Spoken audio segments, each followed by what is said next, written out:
Ese día estaba en Valencia, en concreto estaba en un museo y fue cuando mi vecino me ha llamado por teléfono y me ha dicho que la policía, la Guardia Civil les había desalojado y bueno, pues que se acercaba el incendio. Entonces, en fin, esto fue como a las 11 de la mañana y yo inmediatamente he cogido la moto y me he venido rápido para acá.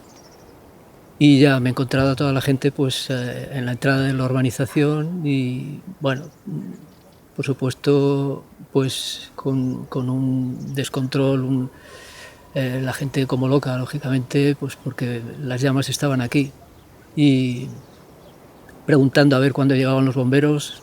Yo mismo les he dicho que venían detrás de mí en ese momento, pero bueno, ya digo, esto era como a las 11:30 o 12 de la mañana y yo ya supe que en ese momento pues no tenía casa, ya había desaparecido por completo porque era la primera, según aparecía el fuego por el desfiladero, por el cañón este por el que apareció, la mía era la primera.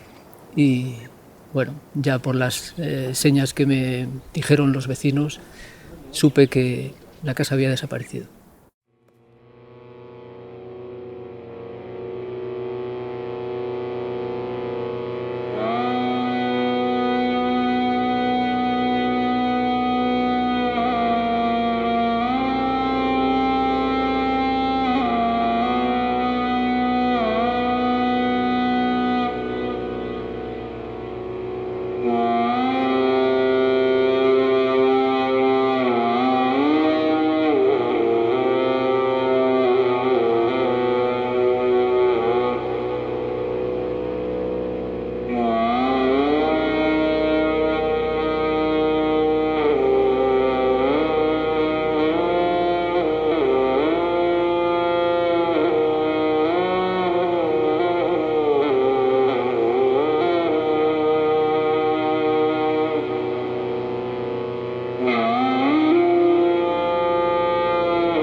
El incendio, como hemos visto, ocupa este territorio, fundamentalmente la zona de Sierra Martés y Sierra del Ave, evolucionando luego hacia la zona de Tous.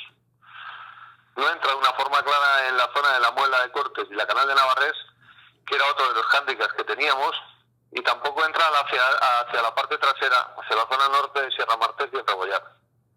Esa es la carrera principal del incendio, desde el momento que sale, que es el día 28 a las 16:15 aproximadamente, hasta el momento que llega al final de su carrera en la zona de la urbanización Alturi, en torno a las 11 de la mañana del día 29. Tenemos que partir de que aquello fue una negligencia de una empresa que no podía trabajar en esas circunstancias, en esas fechas, por el alto riesgo que ocasionaba el trabajar así, en esas condiciones y con esos aparatos. A partir de aquella negligencia con, en fin, una radial o algo así que creo que fue donde empezó el fuego, dieron la voz de alarma, pero los medios tardaron demasiado tiempo en aparecer. Claro. Y 4 horas después, en un lugar tan abrupto y tan con esas circunstancias de calor y de viento de poniente y demás, el fuego ahí no perdonaba. Todo va evolucionando en la forma en la cual teníamos más o menos prevista, excepto hay un problema en la zona del Oro, que se nos embarranca el incendio por la parte de abajo, por una línea de alta tensión donde no podemos llegar con medios aéreos, se nos mete en un fondo de un barranquito muy estrecho, nos encierra a una unidad que es la brigada de Requena, con la autobomba y 5 componentes que lo pasan francamente mal, con un atrapamiento muy serio, y el incendio pasa por encima, se alinea por un barranco que hay en la parte trasera del Oro y nos sube hacia Sierra de Martés, dándonos la vuelta por detrás al incendio, por detrás de lo que hemos estado viendo ahora, y se nos vuelve otra vez a alinear hacia Forata, lanzándonos otra carrera paralela, otra cabeza paralela de incendio que nos envuelve por la parte trasera, que es lo que luego nos lleva al garete todo lo que es la zona norte del incendio.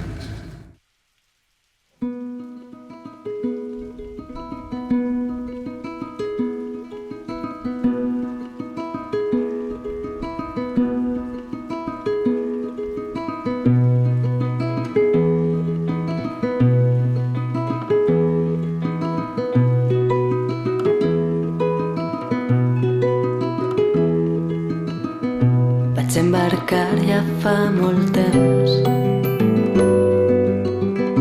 una pilota de colors,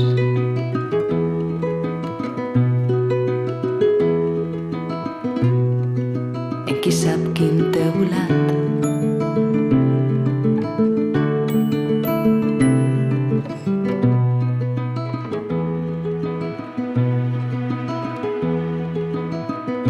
El vent de març juga a matar.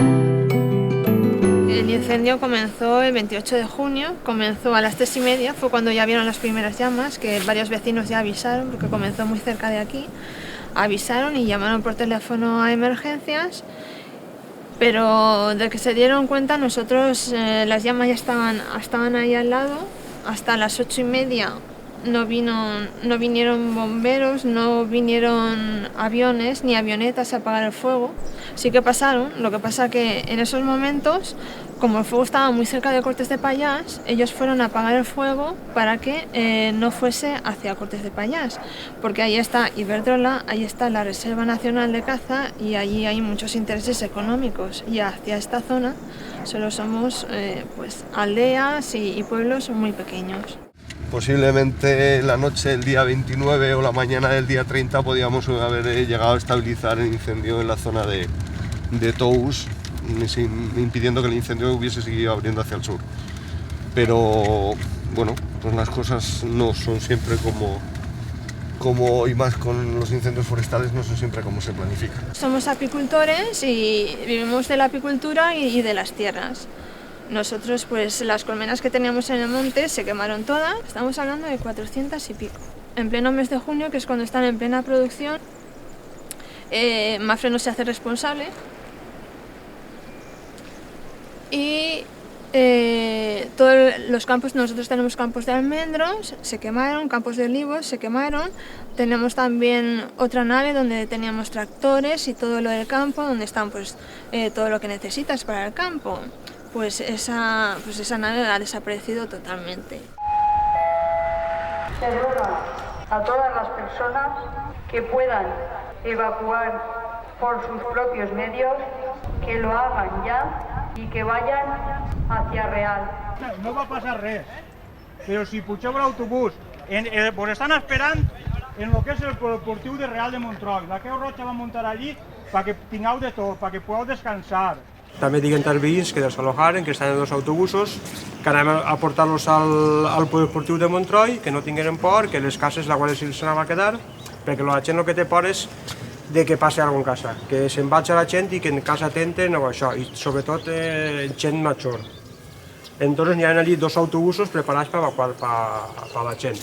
I poquet a poquet convencem a la gent perquè es comenci a pujar als autobusos, a la que plega un moment que la Guàrdia Civil diu i ja està bé, i ja és hora de que desalogem.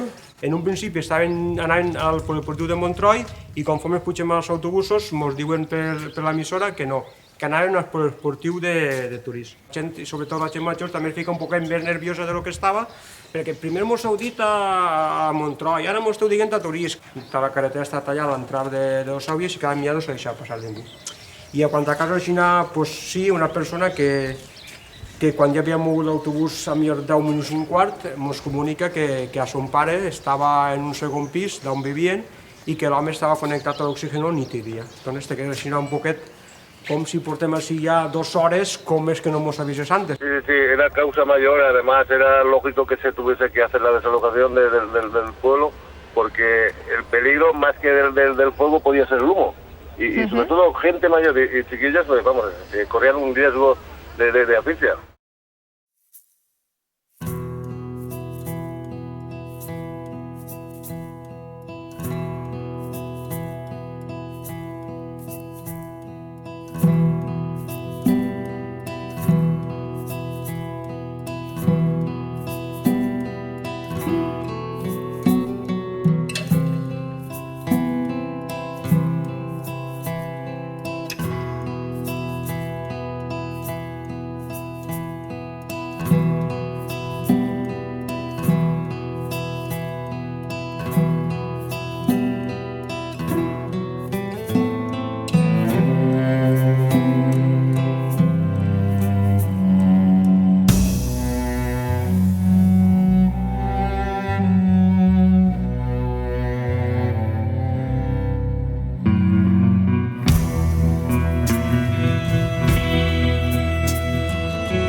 Bé, doncs ara estem en la partida dels Salmuts. És una partida que és del terme de Dosaigües, equidista entre Dosaigües i Montroi, per situar-nos. Esta és una zona de tota la vida, des de sempre, molt boscosa, plena de pi adult, en molts casos centenaris, i com veieu està completament devastada. Això són muntanyes i muntanyes que si les caminàreu se trobaríeu sempre el mateix.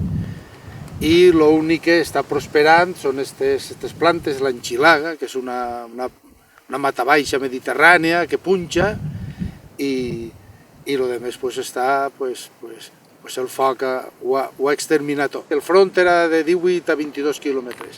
Aquesta zona en concret era una zona també on ha hagut sempre molt de conill, molta perdiu, una zona rica en fauna i que ha sigut exterminada.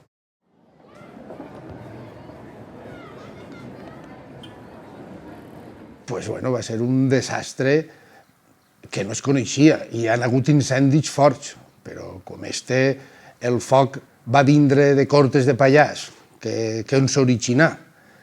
Està almenys a 35 quilòmetres d'ací i en menys d'una hora s'havia plantat en este poble. O sigui, a una velocitat de cotxe de carreres, això no s'ha conegut mai.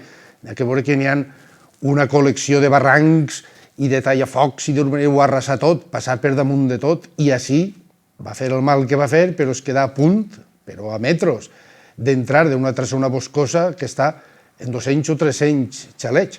Si arriba a entrar ahí, la catàstrofe ja hauria sigut completa.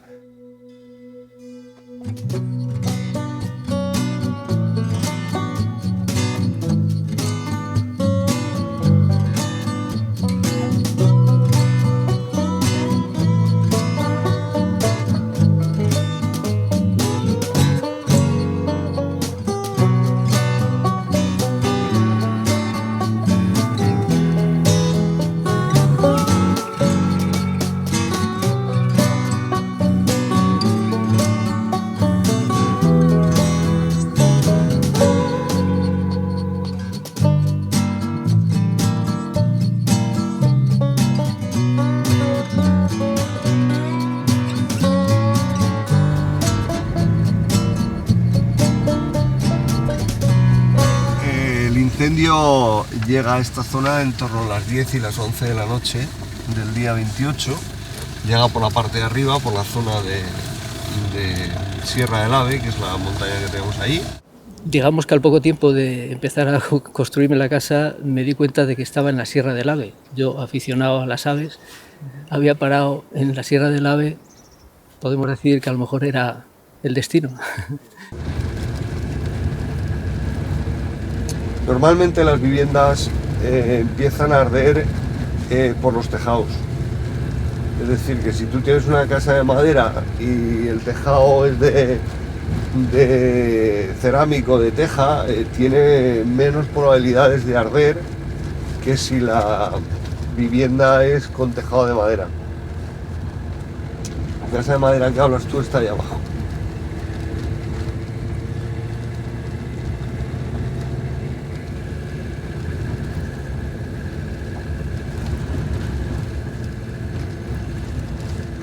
Todavía se aprecia la llegada del fuego aquí, en los árboles con las congelaciones.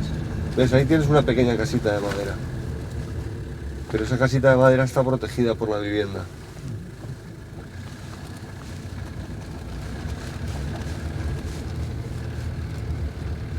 Y por material no inflamable. Bueno, no sé, la casa de madera, aparte de quizás, pues no sé, la facilidad en la construcción, la rapidez quizás, pero de todos modos me atraía mucho pues porque la notaba más acogedora, ¿no? La madera, pues no sé, ya empezando por la acústica y el olor, todo ello, pues, siempre me ha gustado. Es bastante cálida en invierno y bueno, pues la veía adecuada para un lugar así. Realmente te ves muy desprotegido, ¿no? Y aún piensas, bueno, tuviste muchísima suerte de que te acababan de dar la célula de habitabilidad, porque yo muchas veces lo he pensado, si una semana más tarde te la hubieran dado, es que no hubieses tenido derecho absolutamente a nada, porque en ese caso no se te reconocía como que la casa era legal y no te hubieran dado ni los 7.000 ni nada.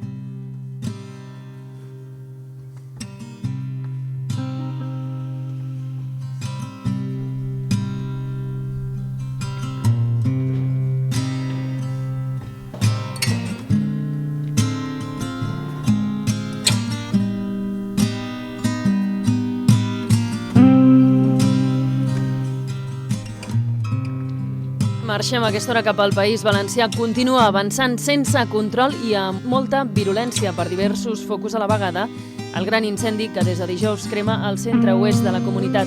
És el més greu dels últims 10 anys a la zona. Ho acaba de confirmar el conseller d'Interior, Serafín Castellano, a Cortes de Pallars, on va començar el foc. Castellano encara no gosa, però, a donar una primera xifra d'hectàrees que s'han cremat. Un incendi, per tant, força greu i que està seguint des del mateix lloc on hi ha aquest foc a Cortes de Pallars l'Ignasi Muñoz. Ignasi, bon dia.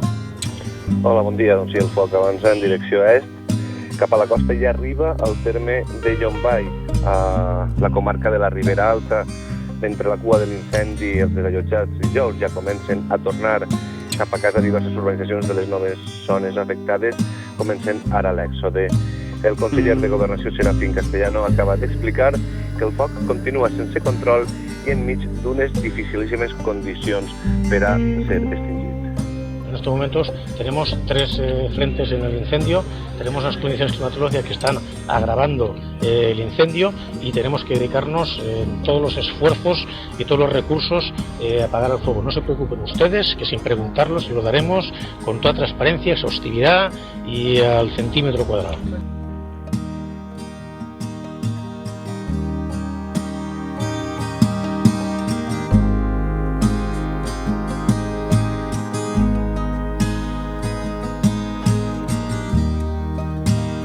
Estava jo fent el servei en un company i anàvem a la zona de Turís, al monte del Xarxanet.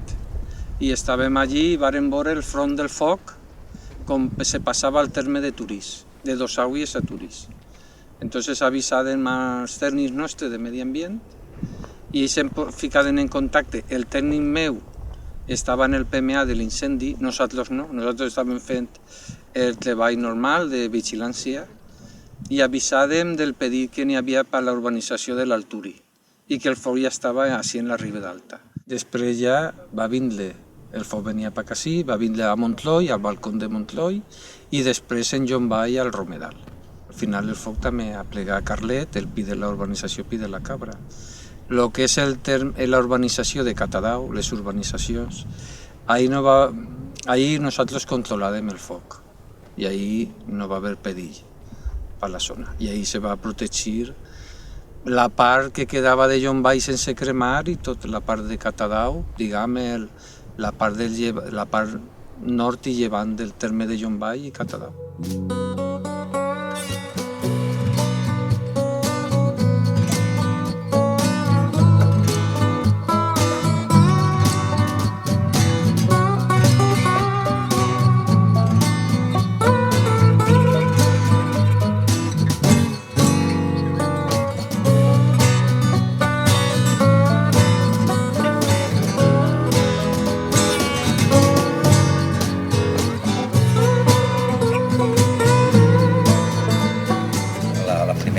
és la notícia que t'agarra en casa a la televisió que t'anuncien el gran incendi. No?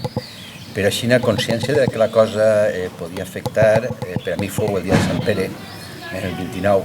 El dia següent, que era dissabte, em vaig a València i quan torne de València m'acoste cap a la muntanya o cap a la part dels xalets per veure com era, i ja me trobo a la Guàrdia Civil allí, me trobo tots els desallotjats que estaven allí abandonats i que no es podia passar. La sensació d'impotència aquest dia fou tan gran que fins i tot els alcaldes de Catadau, de Real, van fer unes declaracions un poc incendiàries a la premsa, dient que no s'havia vist ni cap aparell aeri, ni cap... És veritat, no vinguera. Jo, quan tinc que ser crític, soc, però vaig veure, perquè n'hi hagueren moltes reunions, fins el president de la Generalitat, que s'interessa realment per el tema. Es va constatar clarament que els mitjans s'utilitzaren tots els que se pogueren, però varen ser clarament insuficients. Torno a dir, per lo menos en el que a aquesta zona es refereix. I així no passa a molt més a nivell d'autèntica catàstrofe perquè ell digué així me pare. De fet, pràcticament intervenció aèria no va haver en aquests pobles, només que hi ha molt al final navegar. Després han dit que l'explicació era que desbordats com estaven, se van concentrar la protecció en la central de Cofrents, en el Salt de Millars, la central elèctrica de Salt de Millars, i després quan s'ha anunciat que anava cap a la Serra Martés. Això vol dir que es deixa absolutament abandonat a la resta de la zona, excepte els nuclis urbans, és a dir, on hi havia... Sí, la sensació que vam tindre era que es crema tot perquè no podem arribar, però que no arriben les cases. Jo el valor més important que penso que hem perdut és el que s'estava recuperant ja de l'incendi anterior. Perquè l'incendi anterior no feia 20 anys, o 18 anys, o com a molt. 94? 93 o 94, crec que va ser, sí. Jo que vaig molt per ahir, per tota la zona de la Colaita, que és molt emblemàtica per als pobles, perquè tant per a Llombai com per a Catadau és la muntanya per excel·lència nostra, veies que, i a més nosaltres ho comentàvem cada vegada que anàvem, mira, ja tenim pinets de Xina, ja tenim pinets de llana, així estan creixent pinets, no sé què. Ja veies que la vegetació anava prenent cos, no?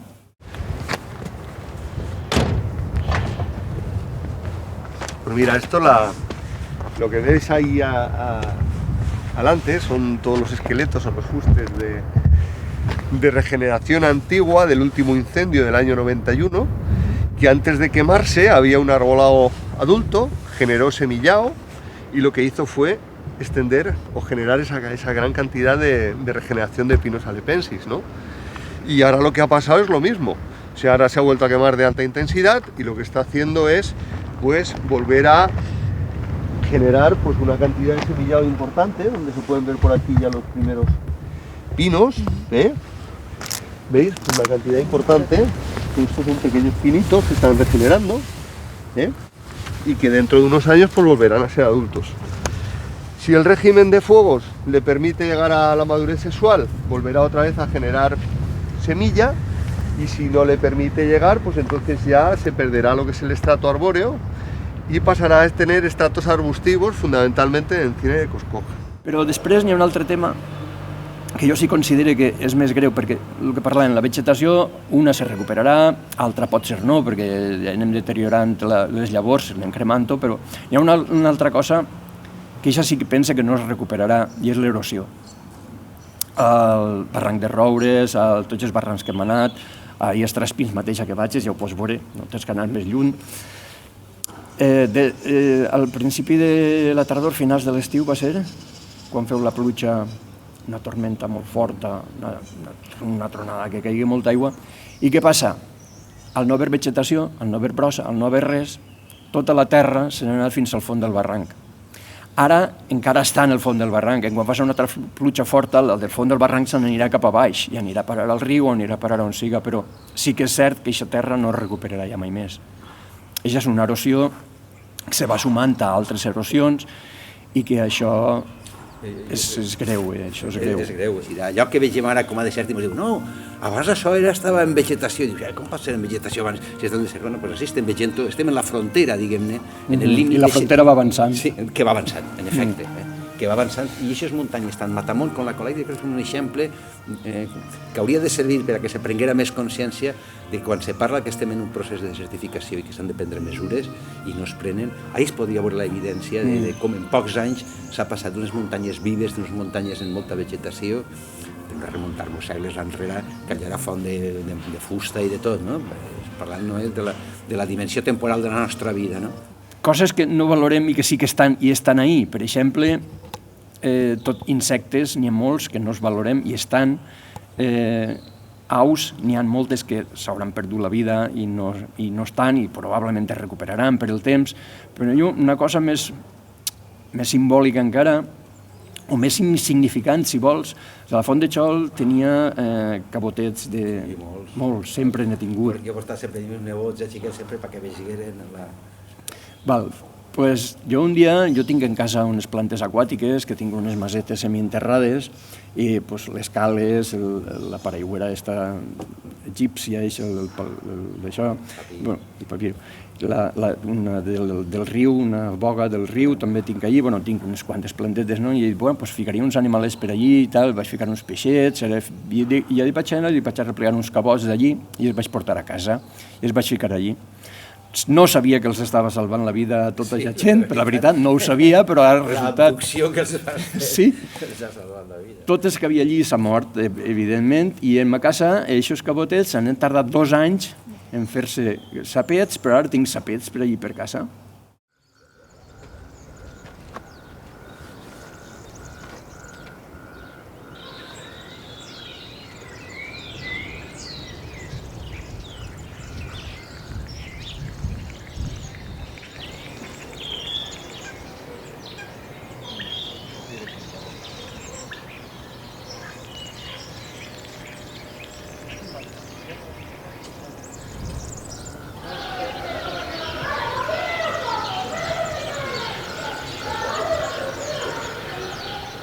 Salieron las ayudas, preparamos toda la documentación, la entregamos, pero claro, toda esa documentación entregada en el ayuntamiento, que han pasado 11 meses después, tampoco sabemos, ni tenemos, no es que no sepamos, es que sí que sabemos que el dinero lo ha dado la Generalitat y está en el ayuntamiento, el ayuntamiento tiene ese dinero, pero no tenemos ninguna esperanza de que nos den ningún tipo de ayuda.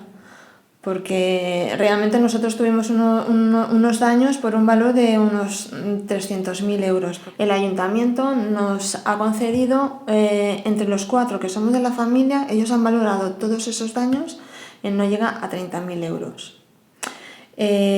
Un tractor que teníamos que se quemó nos lo denegaron, porque un tractor de cadena, porque dice que necesita la ITV, un tractor de ese tipo no necesita ITV.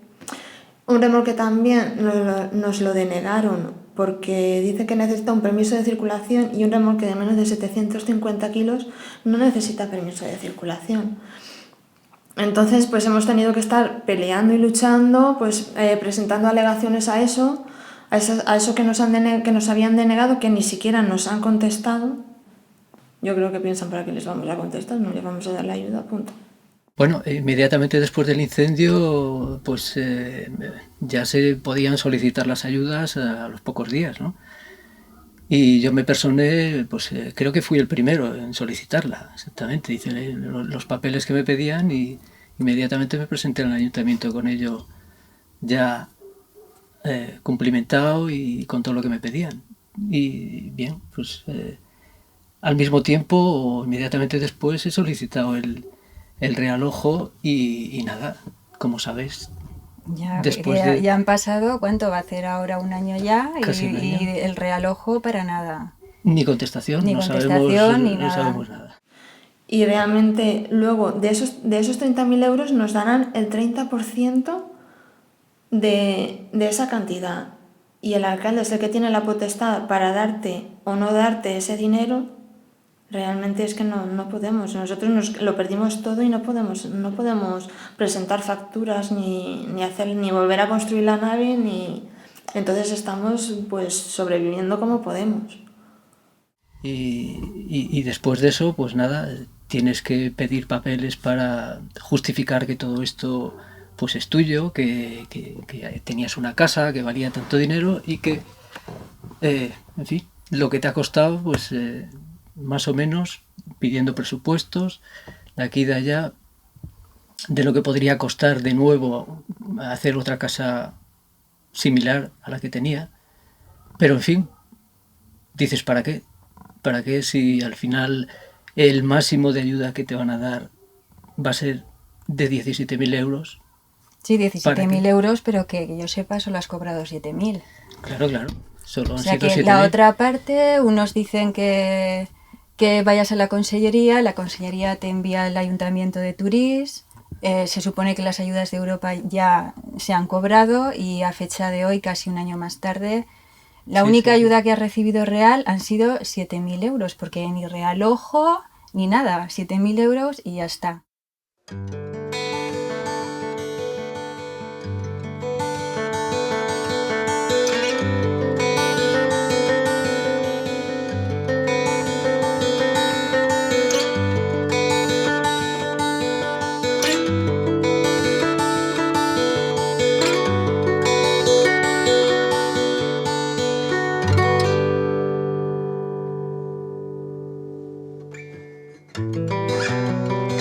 El primer incendi, meu fill tenia 6 mesos i ara el segon pues, tenia un anyet. Ara un parell de mesos vinguérem, jo no havia vingut encara a veure-ho i tenia certa por a la reacció meva, no? I vinguérem el meu xiquet hasta ací, arribarem hasta ací i la veritat és que em va doldre molt veure-ho, perquè ja pues, els records que jo tenia ja no són els que són. Sembla que la memòria la tenim molt curta. Es pega foc i sí, el moment del calentón, estàs molt cremat, molt indignat, i al mes, a l'any, a 6 mesos, pareix que, bueno, sí, va haver un incendi i com que allò s'ha oblidat. I no, això tardarà de 30 a 40 anys, si no passa res, si no torna a haver res, a ser paregut a lo que era. Quan hem pujat, hem trobat els d'Immensa per ahir fent feina, vale? Estan fent la neteja del primer incendi que va haver a l'estiu del 2011, la zona de la part de Llombai, que arriba a tocar molt poquet, però arriba a tocar, entrar en la zona de Llombai, Llombai ha donat el permís per a la tala dels arbres cremats. Així n'hi ha un poc de controvèrsia entre diverses ideologies. L'Ajuntament de Real no està a favor de la tala dels arbres cremats. Bé, en primer lloc, el no contractar els serveis d'una empresa com Imelsa és perquè Imelsa, com a empresa pública, entenem que és ella la que té que oferir de serveis als ajuntaments en les qüestions mediambientals en les que s'ocupa i a partir d'ahir veure què aniria a fer-se. Hi ha gent que opina que els arbres cremats poden produir malea que afecte a les futures generacions de pins o d'arbres o del que siga. I altra ideologia pensa que no, que això crea al revés, crea una microflora i fauna que afavoreix la recuperació de la muntanya més ràpida. Des de l'opinió d'aquesta persona, que me pareix molt sensata, el seu criteri era que entrar ahí en maquinàries a talar acabaria arrasant part gran de lo abancalat i al final seria més mal el remei que la enfermetat. Per una altra part, a mi l'opinió d'una empresa que té un interès purament comercial, jo li diria, mira, vostè ara, perquè m'explicava d'una sensibilització, dic, la sensibilització no la té vostè antes de produir-se el foc, per la muntanya i per com cuidar-la i com mantenir-la.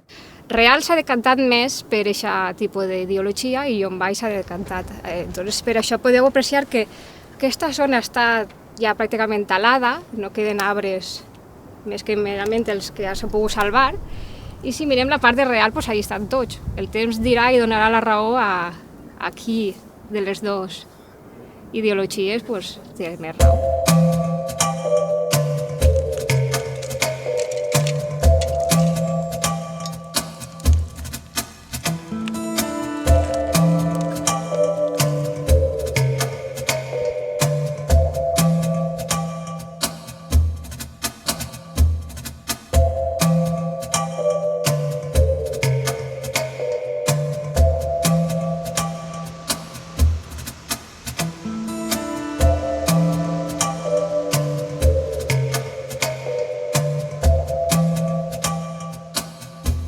Y lo que le tenemos que hacer es sensibilizar en relación con el riesgo, pues por ejemplo el tema de la limpieza de las áreas perimetrales de las zonas donde habiten, el tema de ser cautos en relación con el uso del fuego, no solamente con el uso del fuego, sino con también otras actividades, pues por ejemplo actividades de manejo de herramientas mecánicas u otro tipo de herramientas, ¿no? Y sensibilizarles con que lo van a volver a vivir. La gente debería de concienciarse, ¿no?, de que una chispa, fíjate que está a kilómetros y kilómetros de aquí, puede acabar destruyendo no solo el monte, todos los animales que estaban en época de cría, que fue a nivel ecológico un desastre, sino que también pueblos enteros y que gente sufre muchísimo, llega a perder todo lo que tiene, simplemente por no pensar que tú no puedes en una época tan seca coger y ponerte a trabajar con una radial, o simplemente la gente que va, ay, vamos a hacernos una comidita en el campo y tal, y no pone los medios y apaga bien ese fuego, o no lo enciende donde no debe. Al costat d'un xalet, no sé de quin xalet seria, però treus una bicicleta de xiquet de plàstic tirada, no sé què, les branquetes de la poda del xalet pues l'havien tirat allí també i tal, no? O sea, no sé, és un poc saber que estem pues això, en un ambient que és vulnerable i que tenim la capacitat d'atacar-lo i encara que siga sense voler destruirlo. El monte Mediterráneo no es un monte idílico, no es un monte donde hay muchos pajaritos, no es un monte,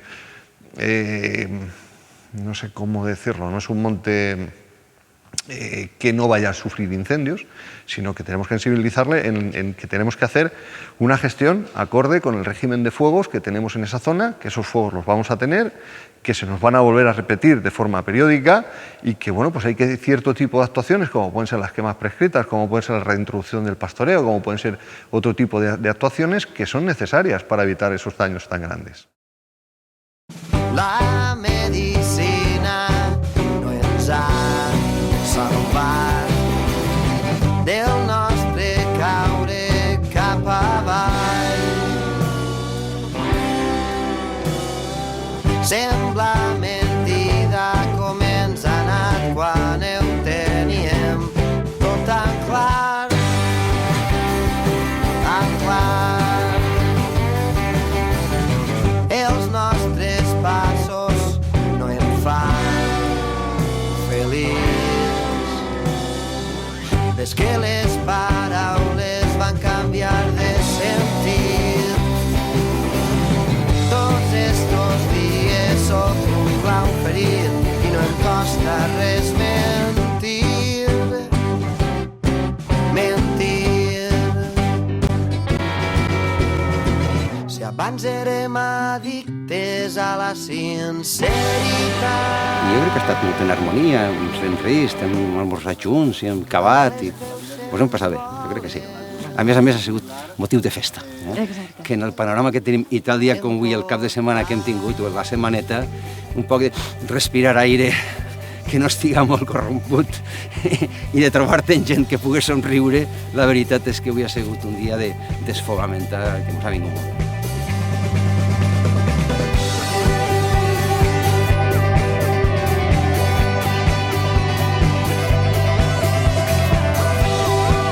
No, hem perdut el contacte, sí, de la muntanya és precís. I que va, bueno, nosaltres hem anat tornant i sí que veus que va... Sí, la muntanya va fent camí i ja és la seva feina, no para d'intentar-ho. Feta de sudor, sorolls i fred, l'estiu s'acosta i ja no ens mirem perquè és més... Qualsevol lloc, moment, és bo per a plantar de nou plantes, amb un mínim d'idea. O sigui, potser no pots plantar carrasca en seguida en qualsevol zona. Has de pensar-te molt bé què vols plantar i per què.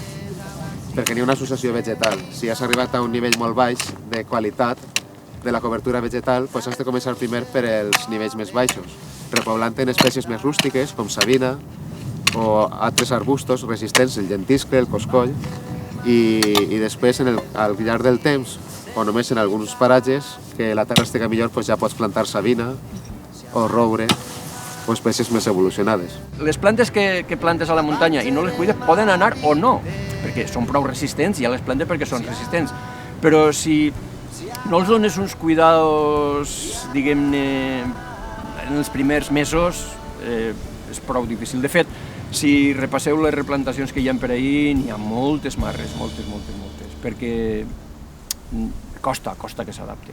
Si tot el que estem fent ara, per a que tinga més continuïtat, hauríem d'evitar que es torni a pegar a foc, clar. És que per a que hi hagi foc, és el que diuen el triangle del foc. O sigui, per un costat necessitem combustible, oxigen i temperatura. Sense una de les tres coses no hi ha incendi. Si no tenim combustible, no va haver un incendi. Si no tenim oxigen, tampoc va haver foc. I si no tenim temperatura, no va haver foc. Per tant, qualsevol de les tres coses que eliminem estarà el foc extingit. Cambiar un mensaje de 40 años de todos contra el fuego, donde la política de supresión total de los incendios forestales pues nos ha llevado a esto, que es lo que nosotros llamamos la paradoja de la extinción.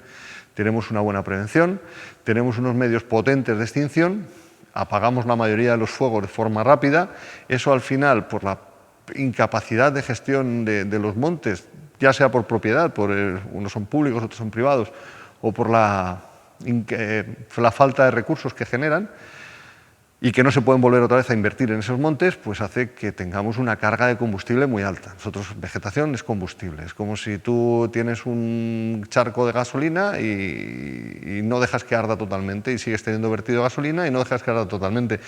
Llegará un momento en el que habrá tal cantidad de gasolina que será imposible de apagar y eso es lo que nos està passant. Podem fer tallafocs? Que sí, val, molt bé. Podem fer el que vulguem, però si no evitem l'incendi, el desastre està fet ja. O sigui, el primer pas és evitar que es pegui foc. Per tant, el tercer costat del triangle, que és el calor, és el que devem de treballar i és el que més podem treballar. Sobre els altres tenim menys control. El que tenim que controlar és l'acció humana. Els incendis per causes naturals, jo no sé si estadísticament estan en algun lloc ficat o no, però els incendis per causes naturals potser se poden donar cada 100 anys o cada 100 i pico d'anys, o 90 o els que siguin, que és en un moment en què el foc és beneficiós, perquè ja les espècies han envellit lo suficient com per a que estiguen deteriorades. Per tant, les cremes i tenim un rejuveneciment de la vegetació. Però, clar, si, com és el cas, anem cremant cada 25 anys, no arribem a tindre espècies que es puguen reproduir ni res.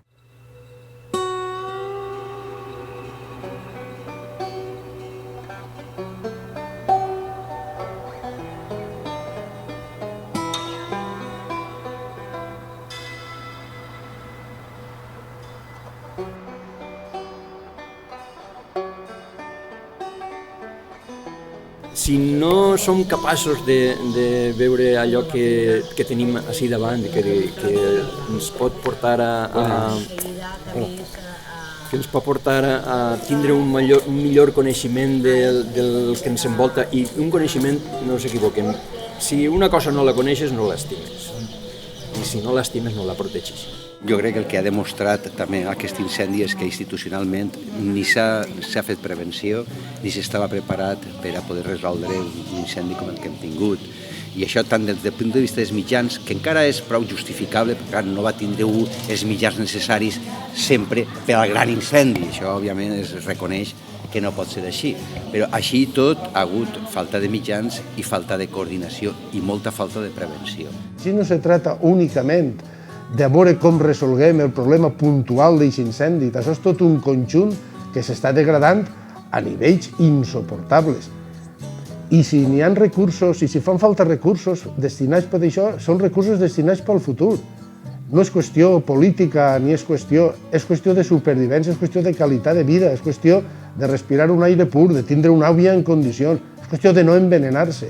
I s'estem envenenant. Per tant, si s'han de retraure recursos de qualsevol altra qüestió, n'hi haurà que retraure-los i n'hi haurà que assignar-los. I estiga qui estiga al front de les institucions. Té que ser una qüestió que no quede només per quatre nostàlgics i els ecologistes, que pareix, no, és una qüestió d'interès general, bàsic, fonamental.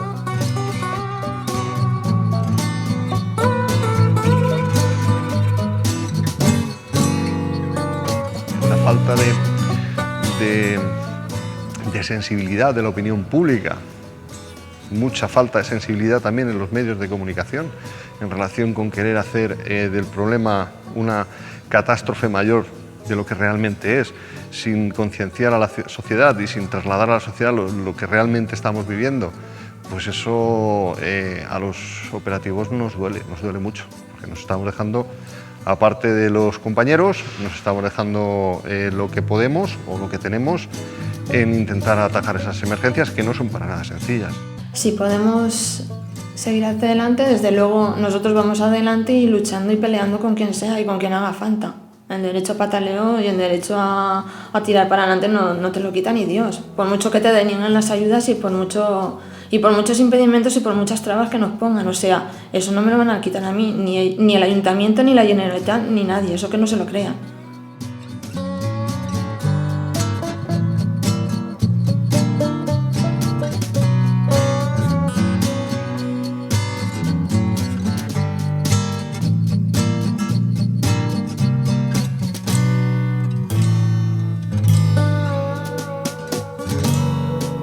Bueno, la pérdida pues es grave, pero en fin, la naturaleza siempre se abre camino y la vida sigue para adelante y poco a poco se va recuperando. Los árboles tardaron unos cuantos años en verse del tamaño que eran, pero bueno, el verde empieza a brotar rápidamente y bueno, pues cada uno tenemos que recuperarnos a nuestro paso, ¿no? Mi nombre es Anastasio y viene del griego anastasis, que significa volver a nacer. Así que procuraremos hacer honor al nombre que me han dado mis padres y haremos igual que la naturaleza y procuraremos seguir adelante y seguir pues subsistiendo con los medios que tengamos a nuestro alcance, claro.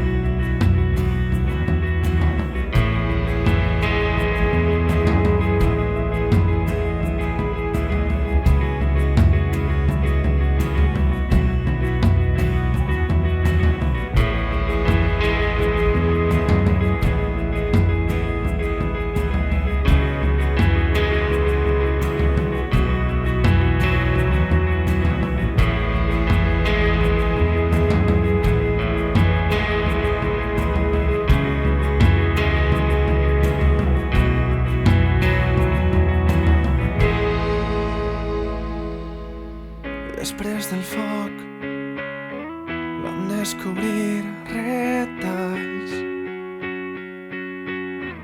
de temps millors, dies que no tornaran. No queda res, aquell joc innocent va cremar. Fa temps ja no hi ha llum, als nostres ulls hem alçat murs. Busca entre els racons, jo busco entre els racons d'allò que sóc, les fulles que ens refugiaven. Mai oblidarem aquella olor que van cobrir les flames.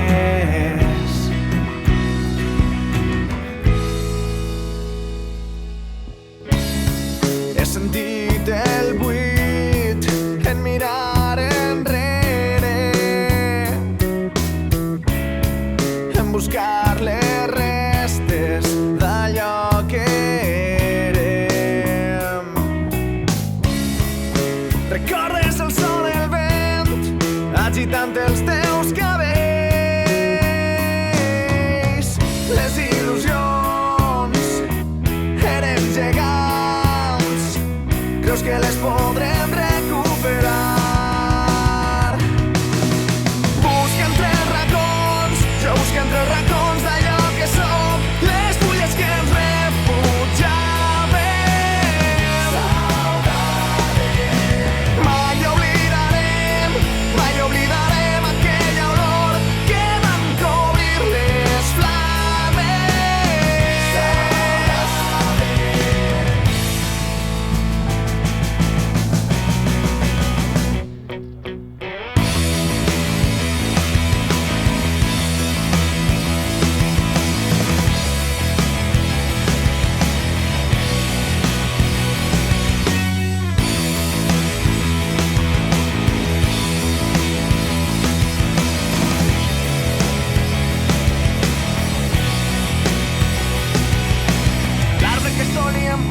mar quan teníem més dits a les mans que anys.